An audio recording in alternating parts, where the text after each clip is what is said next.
Hello, folks, and welcome to our game. As ever, here on a Thursday afternoon, myself, Shane Stapleton, Michael Verney, not to be found. I think he's off horse racing or something. So Eddie Brennan has stepped into the breach, which is great. And also Lee O'Connor, the Offaly under-20 manager, he's going to be on soon as well. Eddie, first off, there's so much hurling on this weekend, and good hurling. What's the buzz like in Kilkenny over Ballyhale Shamrocks and O'Loughlin Gales? It's 6 in a row that Ballyhale are going for. Everyone's surely sick of them.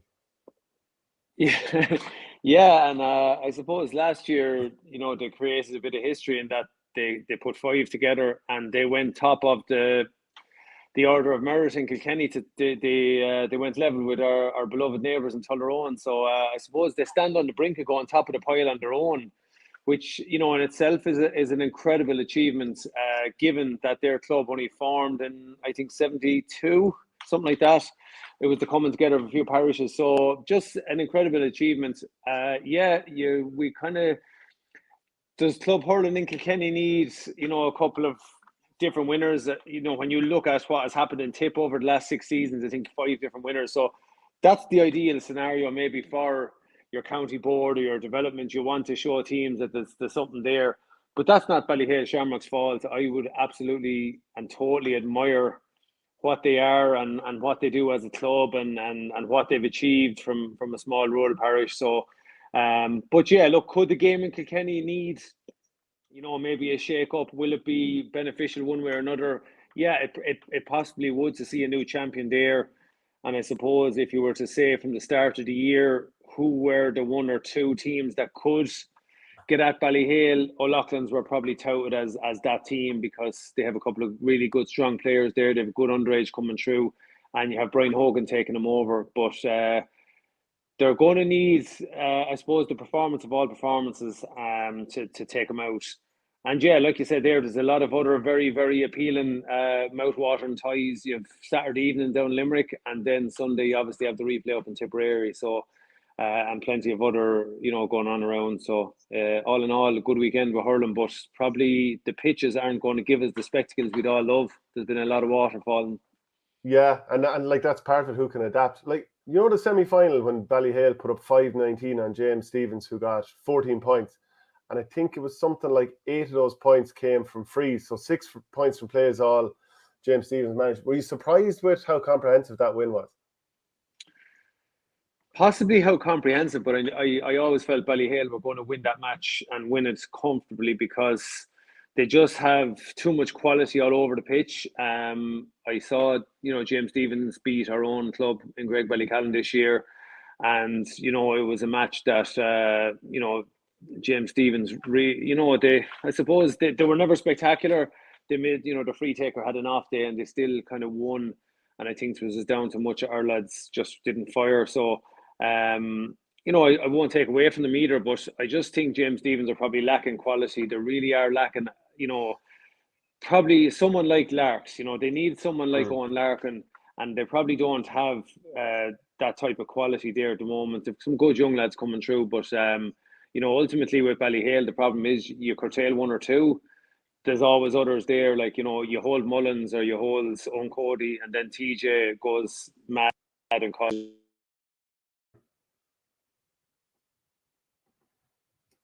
Oh, looks like we might have lost Eddie. Hopefully he can click back in there in a moment. Just to go through some of the other, I suppose, to tee up the semi-finals that we've had already. We've already mentioned Ballyhale beating James Stephens, but O'Loughlin Gales 3-16, Bennett's Bridge 22. So Mark Bergen, he scored 8 points that day, including 4 frees. Owen Wall's 2 goals were absolutely crucial in that match. For Bennett's Bridge, Nicky Clear, he'd scored 11. None of those came from play. So just, I'd mentioned earlier on that Ballyhale were fairly miserly against James Stephens. In a lot of ways, O'Loughlin's were the same also. And as I mentioned, Bennett's Bridge, I might as well bring up Liam Blanchfield. He's been called back into the Kilkenny fold. He's had a very good season and, scored an awful lot of goals. I think it was against 𝘱𝘳𝘀𝘀. He put up a nice bit. Was it a 4-2 that he might have scored that day all from play? So hopefully Eddie's able to click back in there in a moment. I'll just touch on some other bits of news while we're waiting for Eddie there. So I don't know if people have seen it. The former Tipp player and manager, Colin Bonner, he's taken part in Ireland's fittest family. I'm just wondering, who do you reckon is the fittest GAA family out there? I'm sure there are plenty of different ones you could look at. And we're talking about, women and men. So we'll try to follow the series itself in terms of the format. The Herity Cup, I'm sure people would have seen this, that De La Salle thought they'd earned a draw against St. Flannan's with an injury time goal from Aaron O'Neill. But the scoreboard in Fethard read 20 points to 214, but both the referee and the reporters at the game, they recorded it as 21 points to 214 to Flannan's. So that's frustration. Again, we saw this earlier in the year. I think it was Holy Cross against Loughmore in the Tipperary group stages. You kind of have to stay on top of this yourself, really, and you can't blame the person operating the scoreboard. I'm sure they're doing it in good faith. Sometimes it goes wrong. Another bit of news then that a host of the Munster Senior Hurling Championship games for 2024, they're going to be on GAA Go despite calls for change there. So let us know your thoughts on that. Eddie, we lost you there for a second. We lost, yeah. Probably got a phone call. Who was it giving out to you? Probably the wife. She's checking, have I the dinner ready?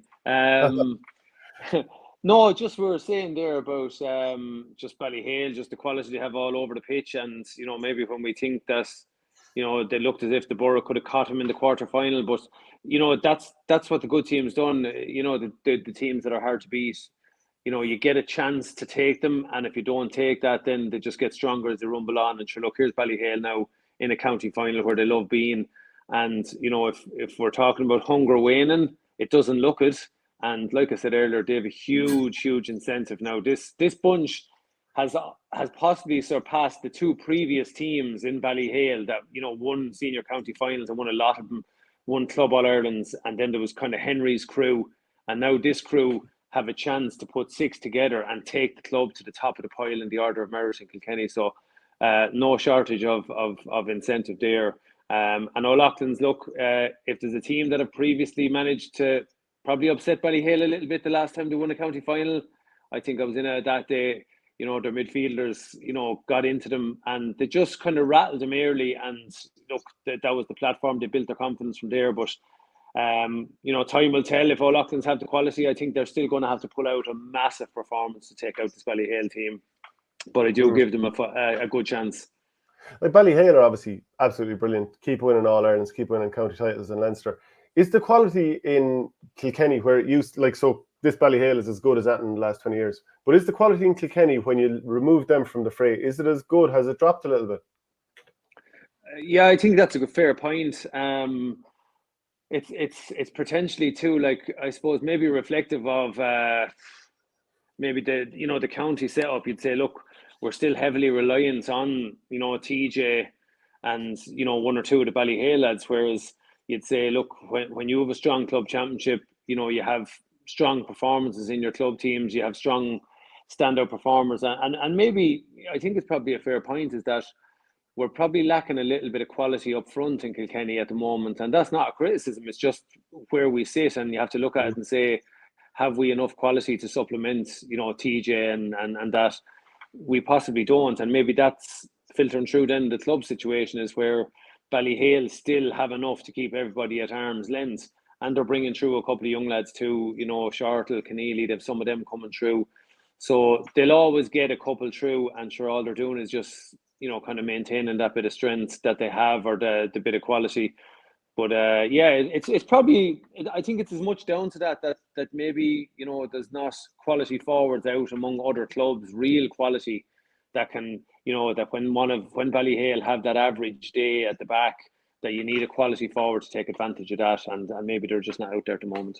And we'll probably talk about this in relation to Thurles and Ronan Maher later, but like Ballyhale and Richie Reid is like a huge part for O'Loughlin Gaels, basically not making a hero out of Richie Reid. Yeah, they do, and in fairness to Richie Reid, he plays that role quite well. So I suppose it's maybe, if you're going to look at that and say, how do you nullify that effect? Well, I suppose you can't drop a man back. You have to go, man to man. You have to maybe push up. But I think it's sometimes with a +1 like that, it depends on how the rest of the guys function as a unit. You probably have to be willing to carry the ball a little bit more around that middle third. But I think we've seen against Dicksboro, like if there was one area that Ballyhale worked really hard on, they allowed Dicksboro almost bring that ball out, and then they engaged them hard around the middle third, and they by sheer numbers at the back, they were going to struggle to get through them for 65, 70 minutes. So, but yeah, it's probably finding. I think you need someone that's really smart, really smart. Just the dog is letting us know he's around anyway. Did you cook the dinner probably, for him as well, or just twice? No, he's sorry he wasn't fed. But you're probably need someone really clever that can kind of push up a little bit on Richie Reid and maybe nullify his influence.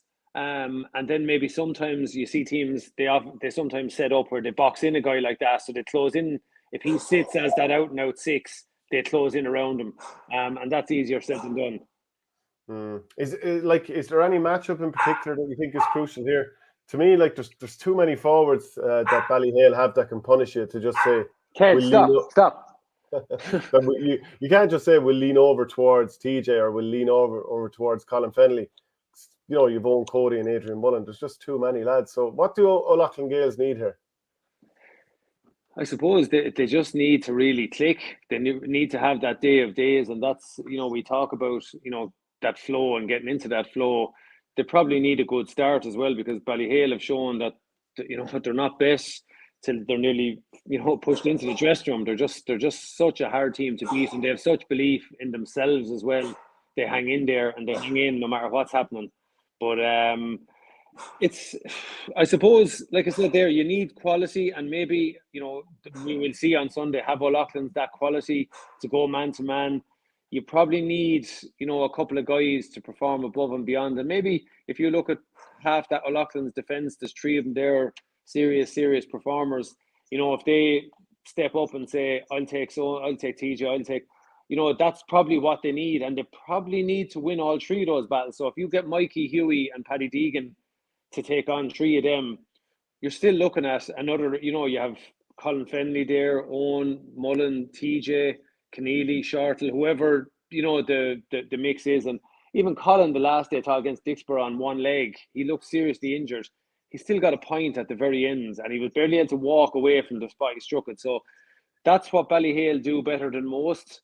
And probably what O'Loughlin's need is, they have quality in, like Owen Wall looks like a prospect, but they probably need him to absolutely go mad on Sunday if they are to have a chance, and maybe one or two others to pick off, 3-4 points from play. Yeah, like I'd be thinking matchups here. So Hugh Lawler seems the obvious one for Colin Fennelly. Paddy Deegan, like Mikey Butler, would he tag Owen Cody? And then is it going to be Paddy Deegan against TJ Reid, for example? Jordan Malloy maybe on Adrian Mullen?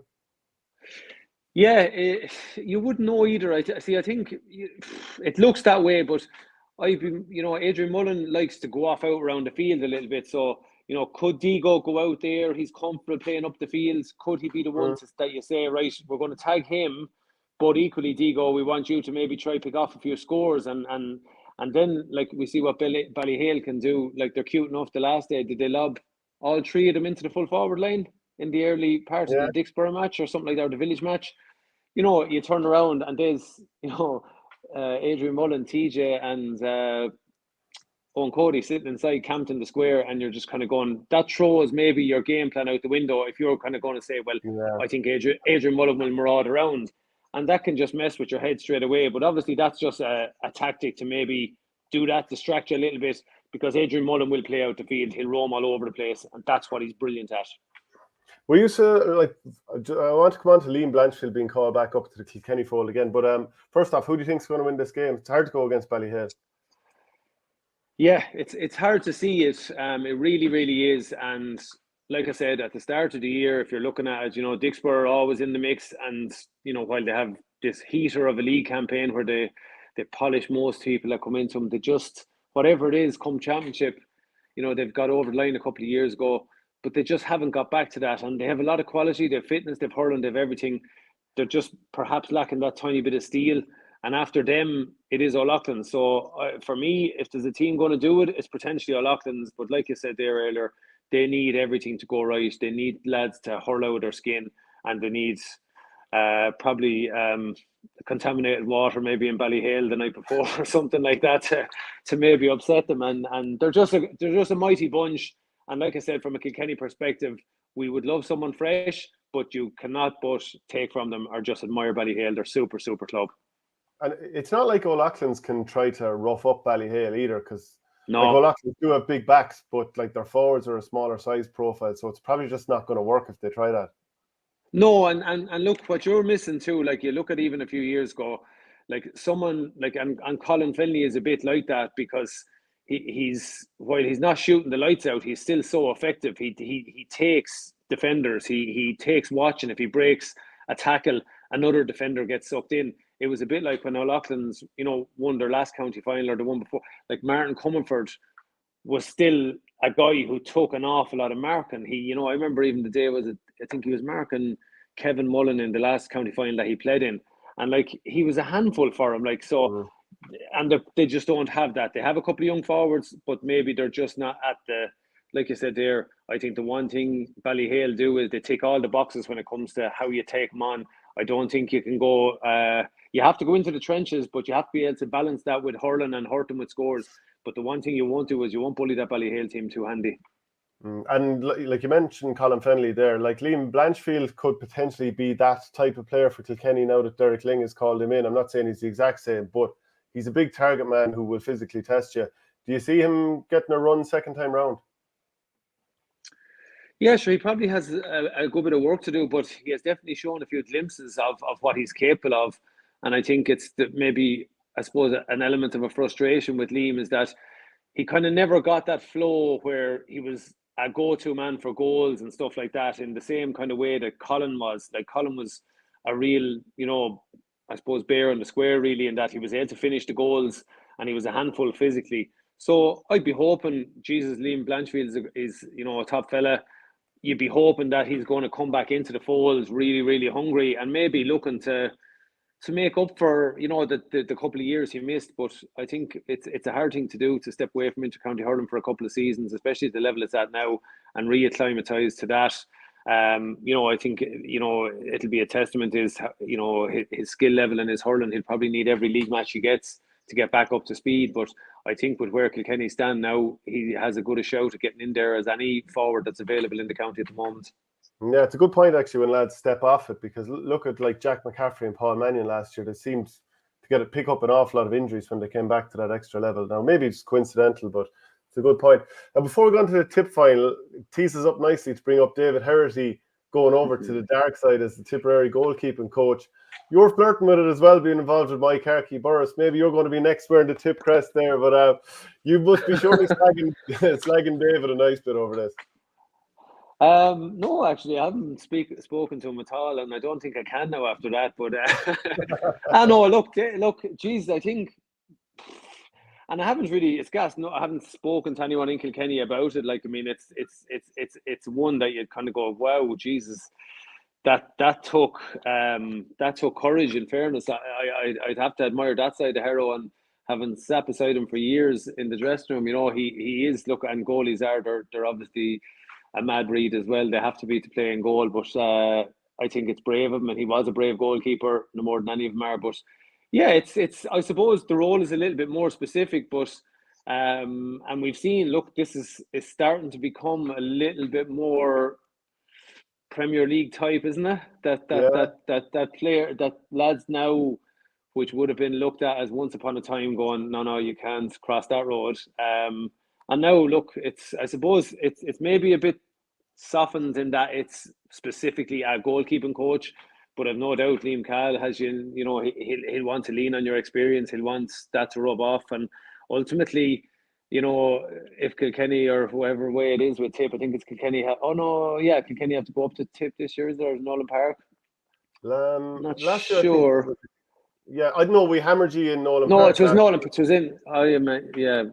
Good man. Well. A little jab to the kidneys there. Yeah. Look, they did. So it's back up to Thurles. So that's where it could be. It's fun. But you'd say there's a little edge to that, and no doubt, look, David will find it strange. But look, I suppose you move on from being the player, and you're interested in coaching or you're not. So he's probably looking at it from that perspective, is that he has done what he has done with Kildare and different teams, and now he wants to step up and see, can he work with Barry Hogan, Reese Shelly. That's the crew that he's working with, and probably testing himself in that regard as well. So an interesting one. I'd have to say I probably don't see the same appeal in doing what he's doing, but fair play to him all the same. He might. Go I was on. going to say, it could become a well-worn path now. You be a Kilkenny player for years, then you go up to Coola for a year like yourself, and then you come down to Tipperary. See, it makes sense to me. Yeah, well, I didn't have get much time up in Coola. COVID seriously impacted that, but yeah, sure. Look, he has plenty of experience now at this stage for a guy that isn't probably left the game that long. So he has moved around quite quickly, and he's a guy that obviously, I think from listening to him before, he has strong opinions on it. He has strong beliefs, and he has probably his own views, and I think he's one guy that probably is fairly straight with that. I don't think he minces his words, which I think maybe is refreshing too at times. But yeah, it'll be interesting to see now, because Donegal, where David is, they're not too far from Tipp either. It's West Kilkenny is close to it there. Mullinahone wouldn't be too far away, so himself and Owen Kelly will probably pass each other on the roads in opposite directions maybe. Do you could you tell us then about Reese Shelly? Because a lot of people outside of Tipp would have been a bolt from the blue when he started last year for Tipperary, and straight away, like, he made an impact. He seems like a really ballsy goalkeeper who put it through an 𝘵𝑗𝑛 no matter who's in his path. Can you tell us about working with him with 𝘧𝘚? Yeah, look, I suppose the match that really put him on the map this year was, I think, possibly the Limerick match. He had a good day. That was the day he probably really announced himself to everybody, because he was able to pinpoint Tipperary players all over the pitch. The Galway match, then he obviously, almost saved Tipp's bacon on that day with a couple of really, really important saves. So he has the blend of both. Big physical fella. He's a presence in the goal.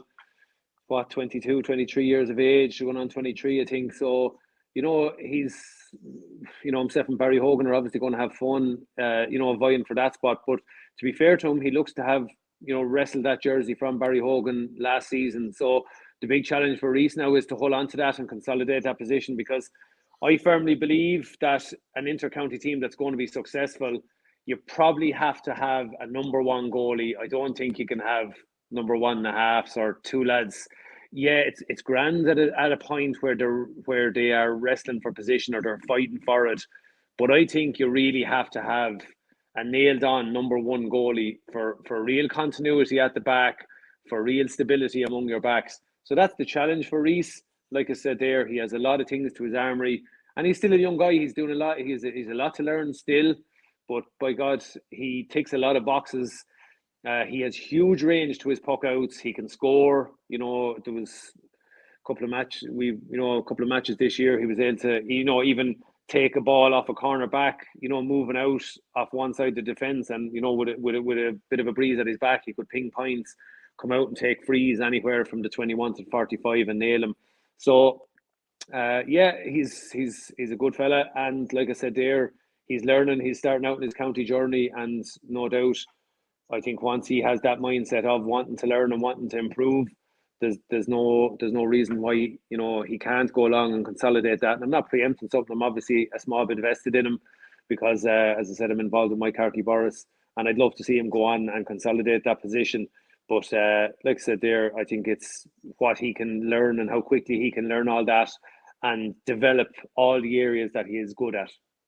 What was it like being involved with 𝘧𝘚 this year? And obviously, you had Ross Gray involvement the year before, but like this year in particular, did you enjoy it? Yeah, I did. You almost, even this year now, whenever I think back on it, there's almost, you kind of nearly hate year one, because you want to get to know them as quickly as possible and know them a lot better than you can when it comes to championship. But look, that's everyone's challenge. So like, you'd be really looking forward to the next year, because you say, right, I now know what I have, and particularly for me, the three championship matches, obviously, but the day against Kilruan in the last match was, with 6 or 7 fellas out with injuries that would probably have started. That's the day you really learn what you have, and you see the character, and you see, the togetherness of them. And that was the one match I thought this year that, really for me was the one where you say, right, this, there's something here, that they really mucked in together that day. and had to grind out that. So yeah, look, it was enjoyable. I usually enjoy going here and there and seeing what the standard is like around the club scene in Tipp. And yeah, look, a lot of strong teams, and I think even kind of bringing it on a little bit, I'd have to say of the teams we played this year, arguably two of the best that I would have felt we played, and at that time, even in league matches and Cal Cup, I felt Thurles and Kiladangan, the Sars, were the two teams that to me looked to be in the sweet spot, or they looked to be potentially the ones that could be there and knocking on the door on the big day, and here they are. Yeah, and what is it about these two teams that you think has them this far in the championship now? I suppose it's just the quality that they have, their skill level, but their movement as well. They're so good at adapting in the game. Like they're able to, like we played Kiladangan over there one night in a league match, and they started really hot. We roared back into the match and outscored them 11 points to 2, and took a real handle of the game. And I was just impressed with how they fought back and got a couple of scores before half time, and then in the second half they changed up their approach a little bit and just really ran hard lines, good support runners off the shoulder, and their striking was excellent. 𝘵𝘮𝘁 was obviously central to it, and then Thurles Sarsfields in the Cal Cup. And again, look, you mightn't put a huge amount of intensity or level on that at that time of year, but they just had good know-how about them. In the first half, Owen Hayes was dominating things at centre back, or he was holding the middle, and they just took lads away out there and stood out that zone, and it forced, it stretched our backs out in the second half. And so that's what separates them from me, is that they're able to adapt in game, change up their setup, move from one thing to another. And look, they both have quality players through their team, and even to see Billy McCarthy back in the fold there again as well, after the injuries he's been through. So it was a cracking game, and you'd say for anyone heading up on Sunday for Tipp, they'll be hoping for more of the same. Yeah, Leo O'Connor, Offaly under-20 manager, joins us now. Leo, I'm sure you saw the draw in Tipperary final. I hope I haven't put you on the spot, but I'm sure. Would you have any thoughts of in terms of what's going to happen in this replay? I think Kiladangan are just in a prime position, because Kiladangan over the last couple of years have been always knocking at the door, and I just think that getting a second bite at the cherry will really, push them on. Plus the fact that they're a more workman-like team. Sars are always the team that are how will I put it? Always tended to have the marquee players. So in general terms, I think and Eddie will probably say the same thing. When you get to county finals this time of the year, the first week in November, literally the first week in November, conditions have a bigger bearing on it than the actual hurling, the quality of hurling, and it's the work rate.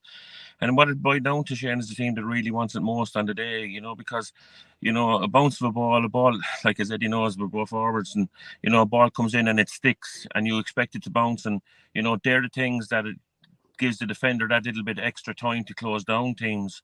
And that's one of the things that I think that probably Kiladangan are probably that little bit, their work rate is, they work harder to achieve what they've achieved. And getting a second bite of the cherry maybe might swing that in their favour. Eddie, do you think that from Kiladangan's point of view, they have a couple of causes? Number one, they didn't get their Munster run a couple of years ago because of COVID, and I'm sure they'd love to have tested themselves, so they'd want to do that again. And it's a home game against Clonlara for whoever wins. Another thing is, every one of their players, except for the goalkeeper Barry Hogan, was dropped from the Tipp panel. So I'm sure they want to prove a point within the county that, look, we have some of the best hurlers here. Yeah, and that was the thing. I suppose it's a good thing too that a team that can go on a run for a county championship, when you have the vast majority of yours. So Kiladangan had everyone all year long, so they're able to build a bit of spirit there and a bit of unity. I think as well, with any team that does get through and wins a county final, and they won the senior championship there a few years ago in dramatic circumstances, their first one, you want the second one. You have to go and win the second or third one to really consolidate that. So they had, they were unlucky. They could have had another one. So now I'd imagine their hunger is massive. And yeah, they probably would say, like what Leo said there, they probably would see themselves as a little bit more workmanlike.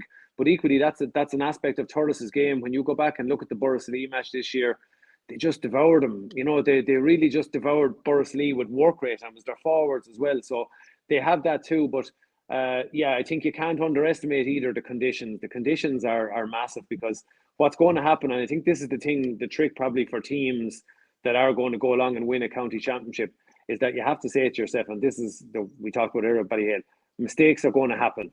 And it's obviously then how much you can rescue that mistake, or how little of those mistakes, whoever makes the least amount of mistakes, because you're going to get that the ball squirts off the ground, or it doesn't bounce, or it hits the right hurl, it breaks through for a forward, or whatever else it is. Little things like that can be hugely significant. So it's not going to be top of the ground hurling, because there's a lot of water after falling. So like you said there, it could come down to a little small incident like that. And I hope for someone's sake that'd be an awful way. A lad slips or falls, and it can be a decisive moment. But look, that's the time of year, and that's the hurling. Yeah, and then I suppose, Leo, the leaders on either side, you have the two Flynn brothers. Like Paul keeps producing in the finals, got 1-3 the last day. Alan's one of their, marquee players. Then you've got Joe Gallagher, who's in the half back line this year. He's brilliant. Billy Seymour. Excellent. Yeah, Billy Seymour's had a great year, even though he only got a point from play the last day, but he's had a good year. The other side, Ronan Maher, he can't win the game as far as Kiladangan are concerned. Conor Stapleton's been good. Billy McCarthy, physicality. And then Dara Stapleton, he's really stepped up this year. And I would have always seen him in the middle 8, but on the inside line now, he looks like a real threat. Yeah, look, I'll be honest with you, one of the things that Sars have been doing is Sars have been limited. They've really tidied up their act, I think, in terms of their scores that are coming from play against them, and they're limiting opportunities to teams. So, like, when it gets down to this time of the year, it's one of the things that when county finals, as Eddie just referred to, when county finals are there to be won, it's a team that's conceding less from frees as well, though, Shane, to be quite honest, that are not giving away the easy opportunities for teams. And when you get to that level, when you get to county finals, free takers are of prime importance. When you like, I was just referring to the Limerick one on Sunday, when you look at what has been scored from frees by both sides in the Limerick championship on Sunday, 148, I think Ronan Lynch has scored from frees from the 𝘱𝑒𝑟, and like Aaron Gillan with 134. So when it boils down to it, it's the teams that get out and attack it and just adapt to the conditions. You can have all the big names all you want, Shane, and this is what I get back to. You can have all the big names what you want, but on the day, it's the teams that really turn up and the teams that work hard. And I've referred to it already with Kiladangan. I just think that they're more workmanlike, and certainly. Look, I didn't see the 𝘱𝘗 Thurles Sars match this year, but like as Eddie said, that Sars really bossed and tore into 𝘱𝘗. That's fine, but you've got to do it on the day county finals are there, and getting a second bite of the cherry for Kiladangan. I think, look, I'm saying Kiladangan, but like at the end of the day, it boils down to the quality of hurling as well. And the conditions, as we said. Yeah, and Eddie, you've been great with your time, but just before I let you go, who do you think is going to win this one? I won't be shocked if this goes to penalties, and it'd be an awful way for a county final to be decided, because they're very sure. Listen, wouldn't we? It's drama, but it's an awful way, and I know there's a lot of people talking about that, but hey, that's the game. It has to happen. I won't be surprised if it's tight, but I don't know. I think what Leo said is a valid point there. Sometimes the team that draws it feels okay, because it looked as if Thurles were going to kick on, and Kiladangan, to be fair to him, dug in. But yeah, look, I'm going to give a slight little nod to Sars. I think I've been impressed with Paddy on the line. I think he seems a very, very cool customer on the sideline. He seems to know what he's about.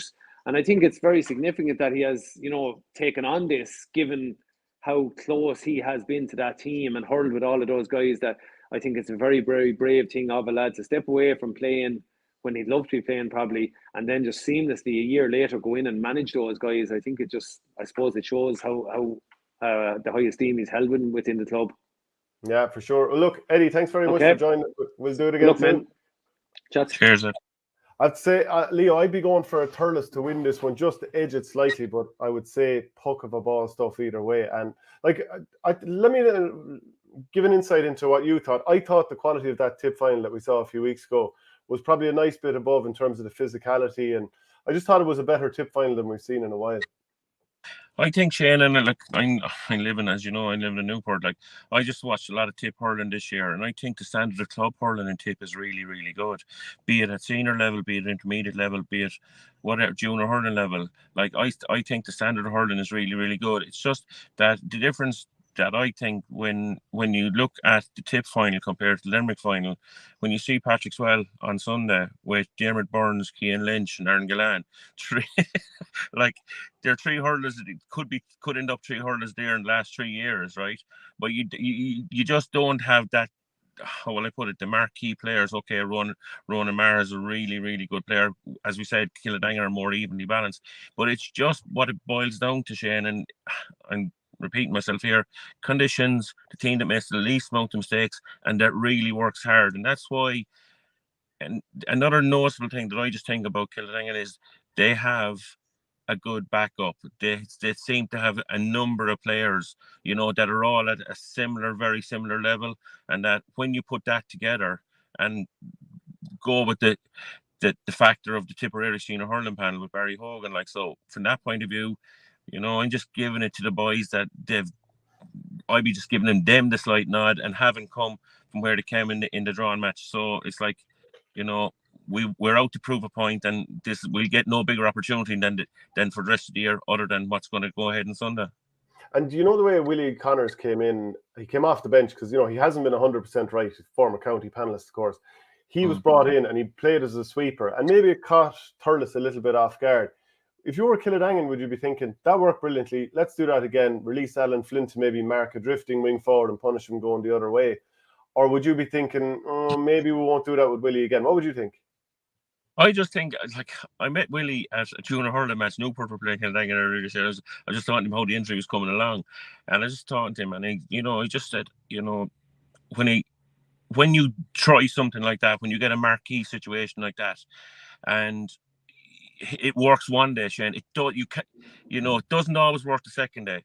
Like, and I just think that if Kiladangan on Sunday bring Willie into the situation, whatever the situation, whether he starts, whatever the case may be, but if they bring him into the situation on Sunday, maybe bring him in back up into forwards, because automatically, you're thrown the Sars again. But as Eddie said, Project Maher has done a fabulous job below in first year in charge of a club team, and a team that you're just after return from. It's a remarkable achievement, and it's what I would term adaptability for Project Maher, and it's absolutely brilliant for him, in fairness to him.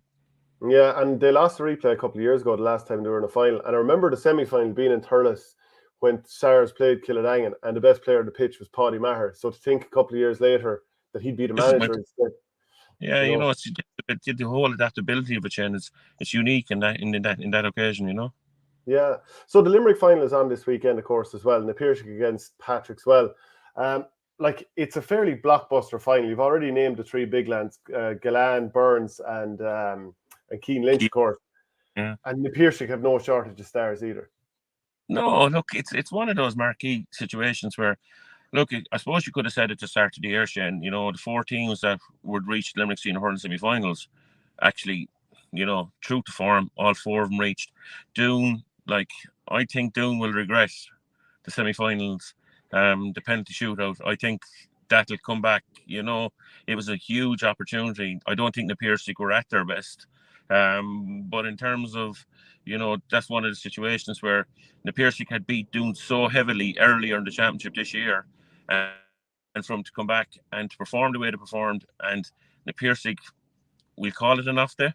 But in terms of, Doon had a marvelous opportunity, and that's one of the things that I regret. But look, it's gone. Doon have to move on. The Epirshik move on. The Epirshik in the county final. Over the last 10 years, I suppose the Epirshik are more experienced than Patrick Swell when he gets to county finals. But in terms of the big marquee players, we all mentioned the 3 players. Like a Patrick Swell team that is fairly well loaded, let me tell you. Patrick Swell haven't had this quality of players over the last number of years. Like Jordan Higgins has chipped in with 2-9 so far in the championship this year. Was involved in underage development squads with Limerick at an early age, up to about 14, 15, 16, I'd say. And then kind of drifted towards rugby. Now he's back with the well. John Kirby with 3-6. Patrick Swell's scoring prowess has really improved this year, because players that have played with Limerick minors and Limerick under 20s over the last 2 or 3 years, they've all come back into the into the fold, and it's one of those things where, you know, it really is adaptable for Patrick's Well, and they're showing that, you know. So, Yeah. but however, you look at 𝘱𝘮𝘁, like as you see it there, that's their 𝘱𝘮𝘁 has what, I think the 6 goals and 9 points in playing championship this year. That's huge, and goals win matches. So, you know, it's just one of those things. Yeah, and like if you're in the 𝘕𝘃 now, you're looking at that performance the last day against Doon. It wasn't what I would have thought would have been like an A-rated performance from the 𝘕𝘃. Will O'Donoghue didn't play, so obviously that takes an awful lot out of their team. Do you see will there be much changes for the final, do you expect? No, Shane, one of the things about the 𝘕𝘃 this year, the 𝘕𝘃 have brought in a number of players. This year, Wayne Kearns has come onto the scene. Keith Dempsey has been on the scene kind of last year. Vince Harrington, a lad who will play under 20 hurling, I think, next year with Limerick. They're all being introduced into this 𝘕𝘃 setup. The 𝘕𝘃 setup is kind of changing. But when you look back at it, the consistent performances of the 𝘕𝘃 over the last number of years, one of the major factors that I think that has affected the 𝘕𝘃 is the fact that Kevin Downs has gone back centre back. You know, they've had to put Kevin back centre back. And he's a scoring prowess that they're lacking. No doubt about it, the injury to William O'Donoghue is a major factor. I will go down and say, like, William O'Donoghue, the influence William O'Donoghue has over the Limerick team, not to mind the 𝘕𝘃 team. You know, it's, you know, when you have Kevin back there covering for William O'Donoghue, and, you know, it takes a certain amount of your scoring power away from it. And when the 𝘕𝘃 sit back and look at it, Adrian Breen is like their top scorer from play. He's always been Mr. Consistent from the 𝘕𝘃. Peter Casey has had a really good championship. They had kind of a flaky start. They well played him in the first round and they beat him by 2 points, I think 2-16, 1-17, something like that.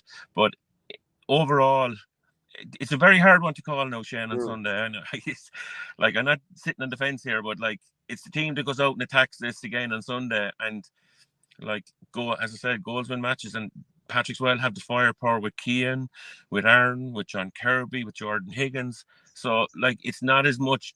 They're not as much dependent on those players, the Aaron Gallans and the Cians to get on the scoreboard. It's just they're getting a balance of scores throughout the field now.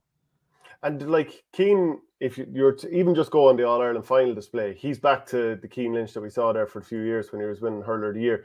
He could easily go centre forward in this game on Kevin Downs. And like, I've marked Kevin Downs before. He's excellent hurler, brilliant forward.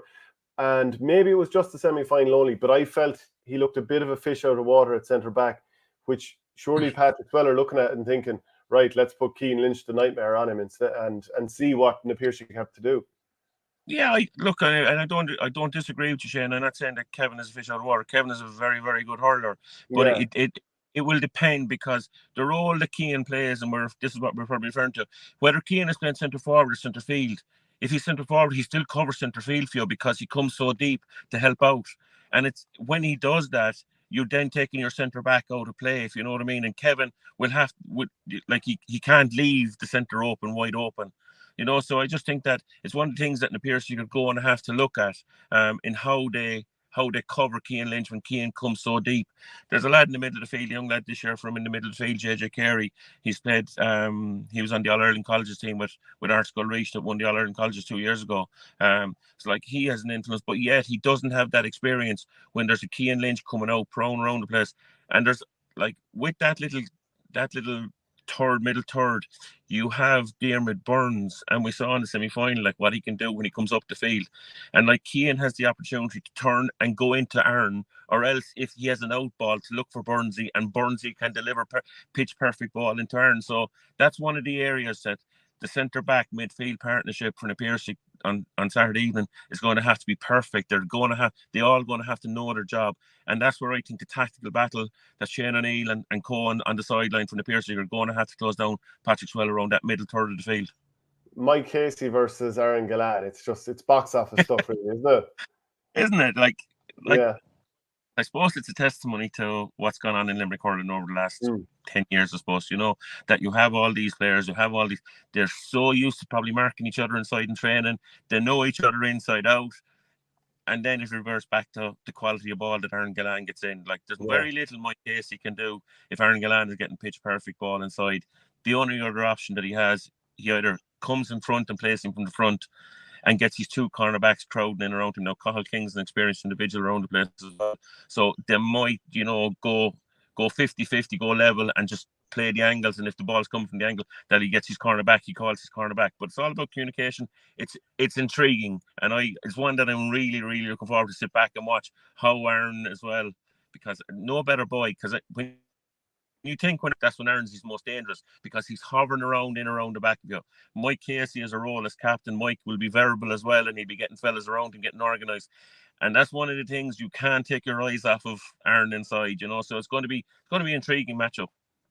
It'd be some story for Shane Dowling to win a county title as a goalkeeper. When we thought he's basically going to have to retire as a hurler because of his knee injuries. Yeah, look, Shane has all the experience, and I've no doubt that Shane's help actually inside around that the big parallelogram, as we'll call it, that Shane will be able to, his influence getting players organised around him. That's one of the things that the Piercy will benefit from getting Shane. But it is an intriguing story. He's back playing hurling, haven't had to retire from injuries. He's manager next year, 2024, he's manager the Limerick minor hurling team. He could, 2 years ago, or 3 years ago, when it was under 18, he might have been playing against some of the guys that he would have been playing it then when guys were allowed playing. But look, it's intriguing for Shane, and it's a credit to him as well, to be quite honest, that the guy didn't want to give it up, and it's very hard to stand. And I not that I've spoken to Shane about it, but I know when you do retire from intercounty hurling and you're looking in at these players and you see the success that Limerick are having, and it's very, very hard for Shane. It's a testament to himself, and a testament to his level of commitment to his club to go back and play in goals. And certainly, as you saw in the semi-final, he's no bad goalkeeper. He played there as an underage, and you'll always carry that. Good hurlers can always play in goals anyway.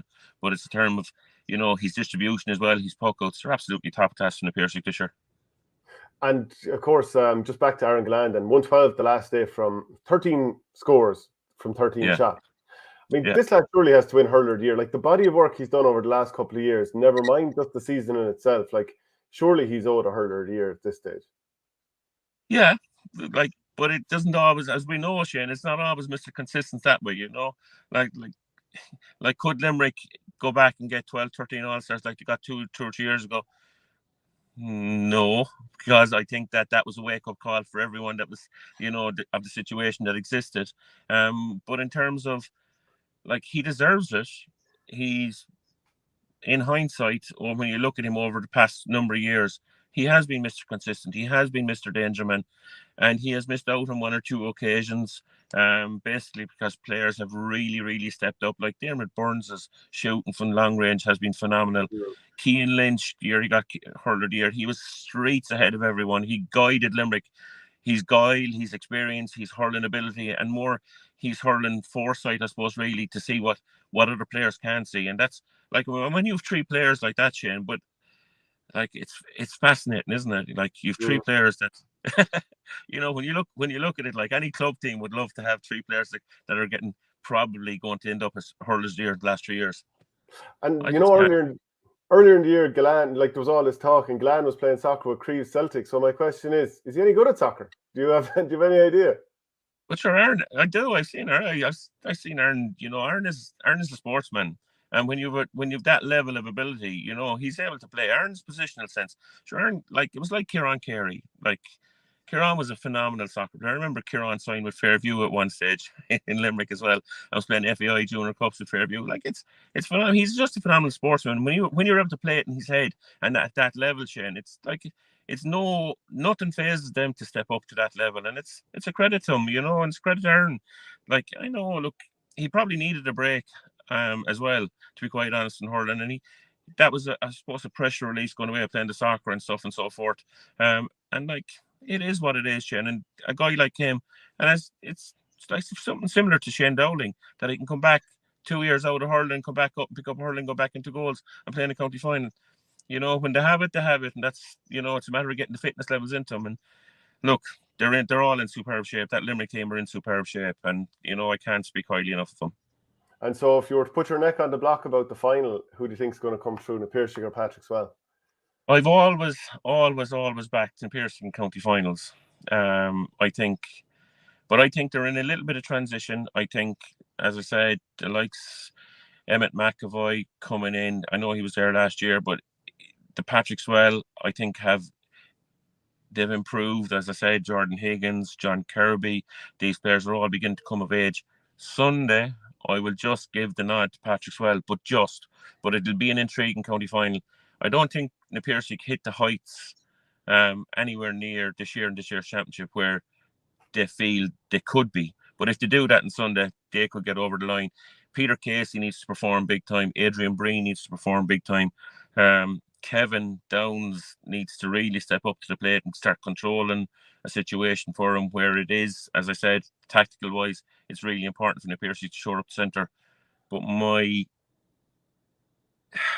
Patrickswell just. Okay, well, actually, it's interesting you mentioned performing in finals because Gaelic Statsman had this up a little bit earlier. In the Limerick final, na Piarsaigh have played in 10 finals, won 7. Patrickswell, 20 out of 29, so 70% to 69%. I thought it was interesting also the Kilkenny final that O'Loughlin Gaels have only won half of theirs. Ballyhale have won over 3/4. St. Thomas's, they've won every final. Turlough 62%. It's kind of like na Fianna go into a county final. They've never won a county final. 0 out of 2, 7 out of 13 for Ballyboden. That stuff does matter too, that whole kind of thing that, look, we're X team. We don't lose county finals. We go out and we get it done. And that's part of the tradition outside in Patrickswell, and it has become part of the tradition outside in na Piarsaigh. When they've got into county finals, they've always, as you said, like 3/4 of the time, they are preparing. There's one thing this year though, with Patrickswell, and that's what's swinging me on my favour, Shane. Referring back to it, Aaron is captain of Patrickswell this year, right? His father's a selector with Patrickswell this year. His brother's in goals, so that, to keep Aaron right and to keep everything right, and it'll be a fantastic occasion for the Gillan family to get over the line when you see Daddy on the sideline, Aaron is captain and Jason goals. It's just a credit to him, that's credit to their, I suppose, their loyalty to hurling and their loyalty to their club. And that's referring back to what we just spoke about then, where your traditions, when the Well get to county finals. I remember back in playing semi-finals against Gary and Kieran and Pat Carey and the Foleys, and like tradition was huge because when the Well get there, I mean, before that you had the Benesses, like the likes of Phil and Richie, they're all marquee names, all GA marquee names. And when you get to county finals, the Well, as they say, you have to perform. I suppose I was going to ask you then about Adam English, his performance in the semi-final for Doon against the Piarsaigh. He was absolutely brilliant. And I'm thinking, this lad, like, how can John Kiely not start this guy next year? And I know that the obvious answer is because he's got Tom Morris, he's got Cian Lynch, he's got Grode Hegarty and so on and so forth. But like, this lad is a maestro.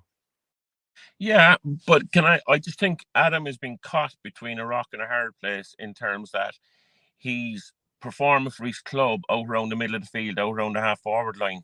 The role he's kind of a link player for him. He got a, Shane, I don't know whether you can get footage of it or not. He got a goal against the Han in the group stage for Doon this year. It was absolutely a superb goal.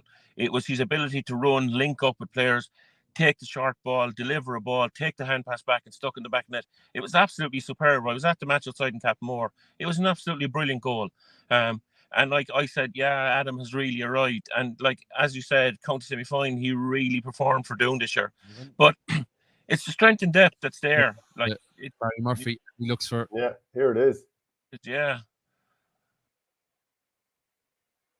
Look at that. Like, it was superb, And he took that ball. He literally took that ball from 60 yards out and brought it in and worked it through. And there was 2 or 3 hand passes, one hurley passing back to him and stuck the ball in the back net. It was just absolutely brilliant. So from that point of view, I know. But like, it's the strength and depth of that John Kiely has available to him. And that's what's driving these guys on, fear of losing their position. I mean, like, where do you play, Adam? Like, you've Garrod, you've Tom, you've Cian, Peter Casey. These guys have all performed to a very, very consistent level. So, like, it's an abundance of riches. And throwing in top of that as well, Cathal O'Neill, who really had... Yeah, well, I'll tell you, a couple of years ago with the UCD Freshers, we had the misfortune of coming up against the UL team. And it was on Astro as well, so that didn't suit either down in UL. Cathal O'Neill, Colin Coughlin, and Adam English, and Aidan O'Connor as well. So that didn't go too well that day. Which actually brings me to another question.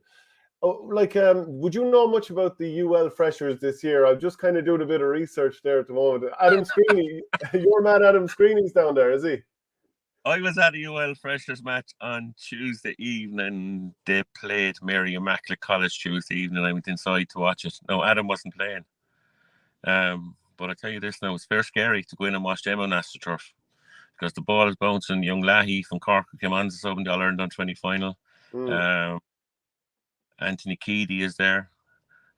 Like their full forward line is going to be probably Leahy, Keady, and Screeney. Like, and that says it all by the look in your face, doesn't it? But no, it's just phenomenal. And I was just watching around the place, like you Killian Doyle in the middle of the field for UL. Like Kilkenny Senior Hurling last year played National Hurling League. Like it's phenomenal to go out and watch these fresher matches. And I was watching one Tuesday night. On the sideline, you had Conor Doyle, who's slightly injured, who played with us in the All-Ireland final. Like I was just going, like that UL team. I'd hate to be Dave Clossy trying to pick it because I'll tell you this, it's like moving pieces of chest around the board. Like you just, what do you do with them? It's so strong and like I don't know. Just Killian Martin is there as well. Killian has an injury at the moment, but he'll be back on the scene with UL by the time the Freshers Championship comes around. So, like, there's an abundance of talent inside in UL, and Cork UCC can't be bad. I know DCU played a challenge match last night. NUIG are far from, they won't be far away from the plate. Like it's phenomenal. It's great to go out and and watch them, especially on AstroTurf. When you see them on AstroTurf in the 4G, it's where the ball is bouncing, the pace of it. The other night, it was fascinating to watch. What did you make of the rules? Now, the couple of games that we've had up here in Dublin, now they've been on muckier pitches because that's just the way it is at the moment. I've kind of given my thoughts already to the people who watch the show. But like, what are your thoughts on these rules? The hand pass and the puck out one. Certainly, I just think the puck out is the one that most affects the game, Shane, to be quite honest. Having to go beyond the 45-yard line. It was fascinating. UL tended to go long the other night. But certainly, I think come, later in the year, I think it's trying to get, if they're going short now, you have to go to your wing back. So it's a matter now of your tactics, getting your two cornerbacks have got to get their tactics right. But certainly, it was like there was a lot of breaking ball tonight, a lot of ball contesting in the air. And as I just mentioned it, like Killian Doyle was out in the middle of the field and it suited UL down to a T because he can come back when the opposition was going long. He can come back in front if he's centre back and his centre back can sit. And it was fascinating to watch. But overall, I just think that I don't think there's too much wrong with the game of hurling, Shane, at the moment. And certainly, okay, fair enough. The hand pass has got to be looked at. I just think there has to be clear air time, right, between the ball and the hand pass. But I don't know, just going forward, like we tinker around a lot with the thing and we're trying to improve it. And certainly, probably the hand pass is the one. But certainly, I don't agree with the puck out because I think it has become part of the tactics of the game now where players can go short. I mean, like, look at Sean Finn, his ability to take short puck outs, break the tackle and pop it off to Dermot Burns and Dermot Burns to stop a Limerick attack. That's all part and parcel of the game, the way the game has developed. And I just think there's nothing wrong with it. It has improved. People will have different arguments about that. But just in the overall perception of the game, I just think hurling is in a very good place. The crowds are going to the matches. People are enjoying it. And there's very little wrong with it, in my opinion, at the top level. But it's just, if you introduce this, like, it was interesting to watch the other night now. And I predominantly I did go to the match above NUIG played UL last Tuesday week. I wasn't at that, but I just went predominantly the other night just to see how it goes. And it was like back to the old days, Shane, where the ball was going long, puck-outs were going long. And you know what? After 10, 15 minutes, you ignored it again. You know what I mean? So it's just 6 of one, half dozen of another. Yeah, to me, the puck out one is going to lead to more bunching and more rucks and more like just slow play. So I don't really like that.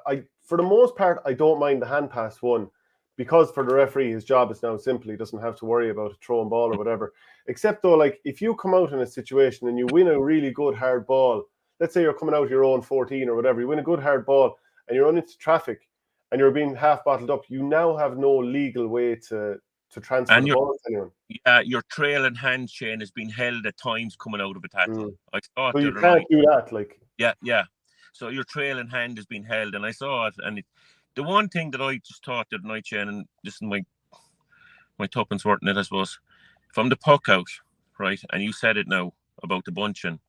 Teams tend to sit back, right? Their half back line were tending to sit back around the 45-yard line, whereas this time last year, certainly in colleges hurling, they were up around the middle of the field, half back, because they could close up in case teams were going, and it led to a more open flowing game.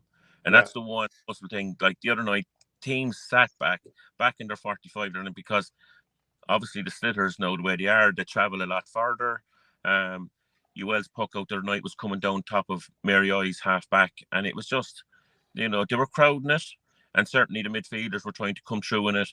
And as I said, the likes of Killian Doyle coming back, sitting, getting underneath the breaking ball. If he couldn't get clean possession, he was breaking ball down where your two midfielders were coming back. And as you said there, it led to an awful lot of crowding. But it looks okay on AstroTurf on 4G, because the ball is breaking and it's bouncing. But I'd hate to see it at club level, in muck, and like it's going to lead to a different game. And it'll make it harder for the referee to referee. Yeah, I don't like that one at all. I really, really don't want it. Just like, you need teams to be incentivized to push up, and it's actually just doing the exact opposite. Do you know what I wanted to ask you also about, because I'm sure you're watching Offaly hurling there the whole time. Kilcormac, they've gotten over the line now. They've got all these brilliant players coming. Do you think they can make any sort of a burst in Leinster this year? I think they can. I think it's an interesting one, having to go down to play the Wexford champions, because the Wexford champions are so long since they won a championship. I just think that the whole thing is it's a perfect opportunity for Kilcormac. I think they have both maturity and youth coming through, and there's a certain amount of energy. And I said it when Kilcormac do take over above an Offaly, because they have the vibrancy of the likes of Adam Screeney's, the Kavanaghs, Brecon Kavanagh, Lee Kavanagh. Even James Mahon, who was full-back and with us in All-Ireland, was only playing Senior B this year.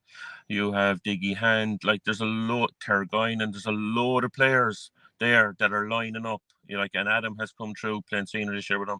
Like, they certainly have the talent come through, and they're after winning it now. You've Colin Spain in the middle of the field, like played corner forward majority of the championship in the Ballymouth in the middle of the field for the county final. Like, they have the players, and I just think that in Leinster Club Championship, like Munster Club Championship, when a push comes to shove, Kilcormac have the firepower, Kilcormac have the bench to be able to bring on with 20 minutes to go. If they're in the game, takes a dip in form or whatever the case may be, players are not stepping up to the mark, they're able to step up and go, and they'll go like 𝘱𝘳𝘰𝘮 and bringing on. If you bringing on 𝘱𝘳𝘰𝘮 in the Leinster Club Championship around the middle of the field, the energy that he'll bring and the pace that he has, he'll open up any defence getting onto the ball. So from that point of view, I just think Kilcormac have a massive chance to go down to Wexford and turn over the Wexford champions. And it's not going to be easy, certainly, I know. But the break as well, Shane, that the Wexford champions have had, sure, how long have they now? 6-7 weeks at this stage? At least. And that's a minimum. So from that point of view, it's going to be intriguing, but certainly Kilcormac have the perfect opportunity to go and turn them over. Yeah, I'm just checking the date, 20th of August, when Naomh won their county title. So that's a different season. The weather is just totally changed.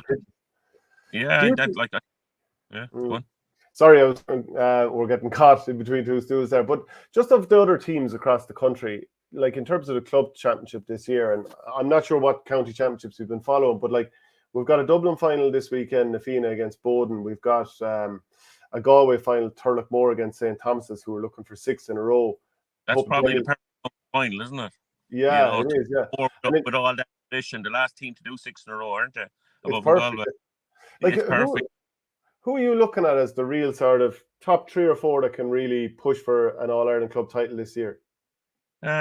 See, Shane, like we can pinpoint players like the likes of Ballyhale. They really are a marquee side in what they've produced. Like even in Limerick and Piercy, they'll always be a threat. Certainly Ballygunner, like what what they did 2 years ago. But like Ballygunner are playing who now? They're playing Middleton first. Sorry, Sarsfields. I keep mixing them up. Yeah. They're playing Sars and Cork. If they get over that, they have to come to Limerick and beat the Limerick champions in the semi-final. Now, if Patrick's Well get over, inside the Gaelic grounds, Ballygunner having to come and beat the Limerick champions, whether it's Patrick's Well or whether it's na Piercy, it's a massive test, and certainly to get over the Cork situation, because Sars have not been in this situation in a good few years again. Like, it's 4 or 5 years, I think, since Sars won a championship. So they'll have the energy and the hunger, and it's probably the perfect break that Sars will have in terms of how they, 2 weeks since Sars won the county final. Now, it was no last week, right? So they'll have 2 weeks of a break. So it's the perfect scenario. Celebrate, regather yourself, get your head focused and get the minds focused, and take on a Ballygunner team that they won't be afraid of, because I'm sure Sars will have played Ballygunner a good few times over the last number of years in matches. Yeah, because I was actually interviewing �々yesterday, and he was telling me that, and I kept saying Middleton instead of Sarsfields. It was just stuck in my head, and I couldn't change it. But at Ballyhale Shamrocks, they're not going to be far away. Who do you think's most likely to win Munster if it isn't Ballygunner?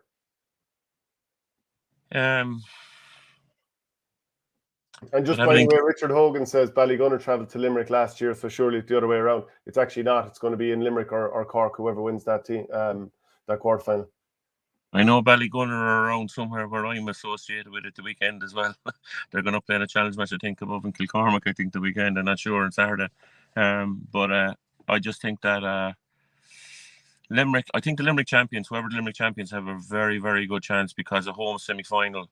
And once they get to a final, they're refocused and they rebuild again. Yeah, for sure. Well, look, you've been great with your time. Really, really appreciate it. And sure, hopefully we'll be chatting again soon. Not a bother, Shane. Thanks a million, Ed. Okay, brilliant to speak to Leo O'Connor there, and of course to Eddie Brennan before him. So just to go over some of the other games that are going to be played this weekend in Club Championship. The Fianna against Ballyboden, which we've mentioned. It's the 4th time I think they've played this year. They played a regulation league game, and Ballyboden then beat them in a league final. And the group stages, the Fianna won by 3-15 to 1-16. Now, Boden are chasing their first title since 2018. The Fianna, they've only ever been in 2 finals, which is the last 2 seasons, and they lost both of those. But to do this so far without Donald Burke, who would be their absolute talisman, if they went on and won a county title without having him available for the championship, that would be unbelievable stuff. Reflected on the semi-finals, Ballyboden did it after extra time and needed a last-second penalty save from Conor O'Donoghue on Tomas Connolly to get over the line there. In the other side, Na Fianna had a great start against Lucan Sarsfields and held the edge on him for the remainder of the game there. AJ Murphy, he's certainly going to have to do some shooting, and the Currys as well, no doubt. Senior 2 finalists, 𝘬𝑗𝑠 against St. Jude. So both of those teams are already promoted. So this is just a case of seeing who wins the cup and can enjoy drinking out of it for a week to come. The Galway senior final, as has already been mentioned there, Thurles, the only team to win Galway, or 6 Galway titles in a row. They'll take on a Thomas's team that are hoping to equal that record. So Thurles beat Loughrea in their semi-final. Loughrea took St. Thomas's to a replay last year, but Thurles won 2-22 to 122 there. And in the other semi-final, Sarsfields 117, Thomas's 120. So again, Conor Cooney, he's been dominating that Galway championship for years. So is it going to be a case that Daithí Burke will go and mark him, or will Daithí Burke be more around the midfield area looking to drive his team forward? And Davy Burke, who came on late in the game against Sarsfields, it's only several months since he did his ACL. He had the operation April the 9th, made his comeback October 15th. So will he start here? So the B final then in Galway, that's a replay between Ahascra, Fahina and Mullagh. So it's a bit of a flip of a coin. I was chatting to David Connors at the 𝘱𝘬𝘯. It's the Mannions on one side, the Glennons on the other. Conor Dolphin is also a really good forward for Mullagh. So could be a match winner there. And the Cork Senior Hurling A final replay, Blarney against Newcestown. So obviously they're doing it all over again. And Newcestown had the Senior A football final also, and that's been put back. That's against Dohenys. That had been put back another week. Just some other bits of news there. A blow for Galway as Killian McDade suffered fractured tibia while playing for Monavea Abbey in the Galway Intermediate semi-final last week. Just going through some of the really good football that's coming this weekend. Mayo final sees Ballina Stephenites against Brafey. So Brafey have been on telly a bit this year as well, and Aidan O'Shea is looking to finally win a county medal. They've had 5 county finals in the last 11 seasons, so I'm sure it'd be great for him to get over the line after some of the tough finals he's had. And it'd be a great way for them to celebrate their 70th anniversary. And they're up against the blue blood that is Ballina Stephenites, and of course Stephenites won the opening match of the championship against Brafey this year. But Ballina, they haven't won it since 2007, despite the amount of titles they've won over the years. It's their second longest barren run ever. And last year they lost a final to, it was Westport's first title. So the idea of losing 2 finals in a row against 2 teams looking to win their maiden title, that would be hugely frustrating. But like, you look at some of the quality that they have: Paddy Durkin, Sam Callanan, Ger Caffery, Pádraig O'Hora, a bit of steel there. And then the likes of Evan Regan and Conor McStay in attack. I'd love to get people's thoughts on Kildare looking to play home games in Croke Park next year. That'll be in Division 2. We're seeing at the moment that St. Conleth's Park, with it not being available and it's undergoing redevelopment, that they played their county final in Carlow. So what would people think of them using Croke Park as their home venue? And I wonder what sort of crowds they get in there at the same time. The Tyrone final is on this weekend. Trillick St. Macartans against 𝘱𝘰𝘮𝘀.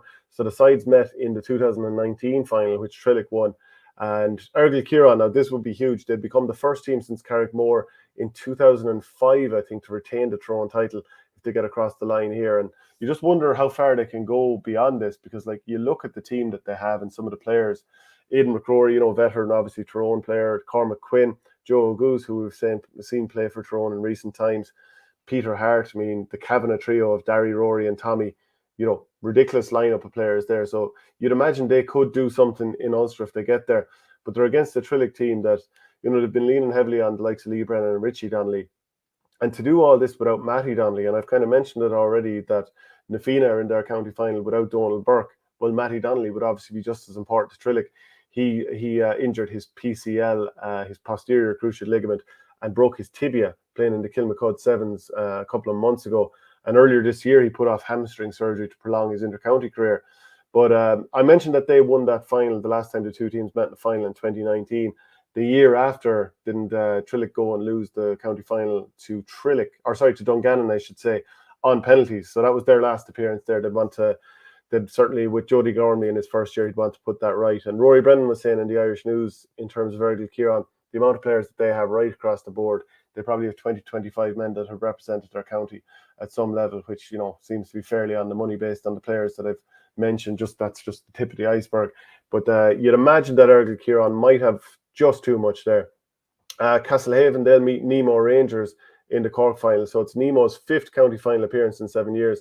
Their manager, Paul O'Donovan, whose son is on the team, he was talking to Owen Cormac and possibly some other journalists, and he was saying, in terms of the team getting its dues, and I'd say that defeat to Clonmel, the manner of it last year on TV in the Munster Championship, would have added to this. But in terms of getting the dues, I wouldn't think so. I don't understand how we've only one outfield player playing with Cork, and he's not even a regular starter. He only came in last season when others were out injured, and that was referencing his own son, who came in during the All-Ireland series.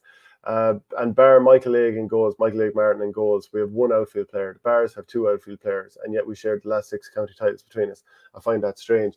And the Bars were beaten by Castlehaven in the semi-final. That was a very tight game there, 116-211.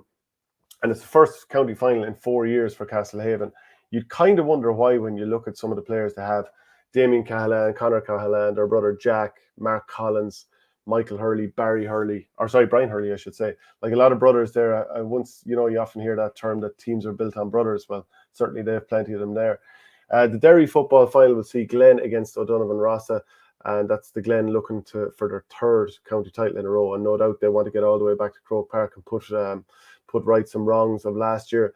The Kerry football relegation playoff will see Cairns O'Reilly against Na Gael. So the Munster champions are in relegation bother there. And it makes you wonder, is the Kerry championship a little bit too small? And, would it have been front loaded with those divisional teams as well? It does feel like 8 is too few an amount of teams to be at the top level. The Waterford final, that's on this weekend. The Nair against Rathgormack. 3rd year in a row that we're having the Cumra El Clasico. Nair are going for 3 in a row for the first time in their history. Rathgormack, they're in their 5th final in a row. They won it in 2019, but they've lost the final since. Now, Declan Brown, Tipperary legend, he's involved with them. Also, the Wicklow football final replay is on. Blessington against Rathnew. It was 1-9 apiece last week when they met. James Stafford scored 1-2 for Rathnew. Mikey O'Connor scored 4 points for Blessington, as did Anthony McLaughlin. So that should be a tight game again. And the London Senior Football Championship final is on. Tyrconnell Gaels against Fulham Irish. So that's it for the show today. Michael Verney wasn't around to give a dig out, so I kind of had to do it mostly on my own today. But we got through it with some brilliant guests, Eddie Brennan and Leo O'Connor. If you want to get the audio podcast, go to patreon.com/OurGame, which is also a great way to support the channel. So thanks for watching, and we'll see you again next Monday.